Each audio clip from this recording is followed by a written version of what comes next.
السلام عليكم. قبل ما نبدأ ما تنساش تعمل لايك واشتراك في القناة وتفعل زر الجرس عشان يوصلكوا كل جديد بنقدمه. النهاردة هنحكي قصة هتخليكم مش مصدقين نفسكم. سفينة شحن ضخمة اسمها النورس اختفت في وسط المحيط الهادي من 25 سنة، وفجأة ظهرت تاني، بس من غير ولا واحد من الطاقم بتاعها. ايه اللي حصل وازاي السفينة دي رجعت؟ جهزوا نفسكم لأن القصة دي مليانة غموض وتفاصيل هتجننكم.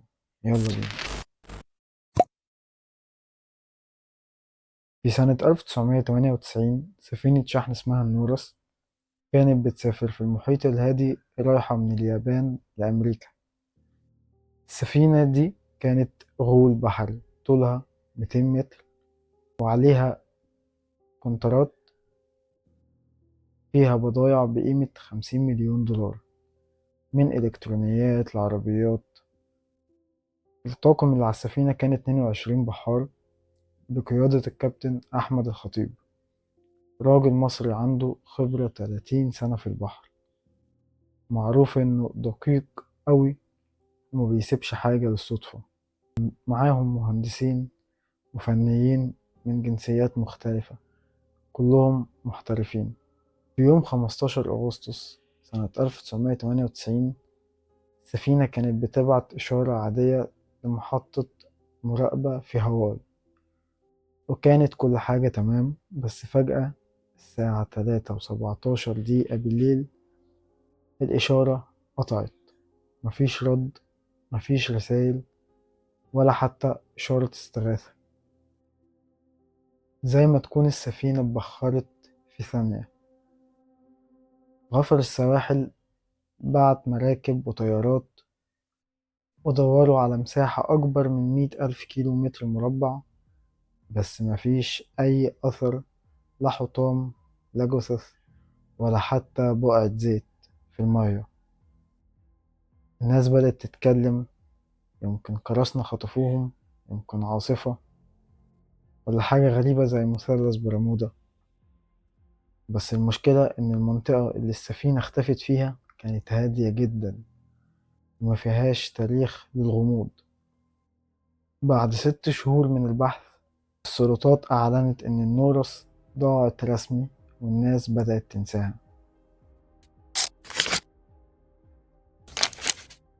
وفي يوم 15 أغسطس سنة 2023، يعني بالظبط بعد 25 سنة من الاختفاء، مركب صيد صغيرة كانت بتصطاد قرب جزر مارينا في المحيط الهادي.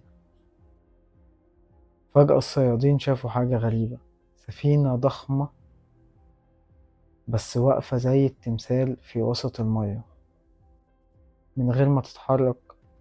لما قربوا لقوا اسم النورس مكتوب على جنبها، نفس السفينة اللي اختفت.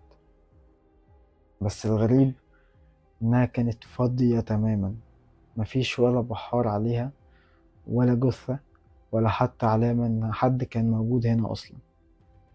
فريق الإنقاذ طلع على السفينة ولقوا حاجات غريبة أوي.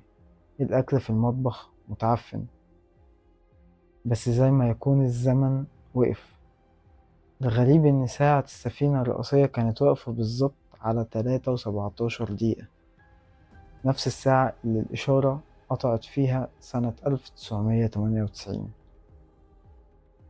في دفتر يوميات الكابتن أحمد آخر جملة كانت: الضباب كثيف قوي، في حاجة في المية شكلها زي نور بيتحرك تحت السفينة.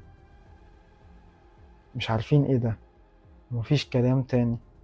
بس اللي زاد الغموض إن في كاميرا مراقبة السفينة لقيتها لسه شغالة، وآخر لقطة فيها كانت ضباب كثيف قوي بشكل زي ظل كبير بيتحرك تحت المية، وبعدها الشاشة وقفت.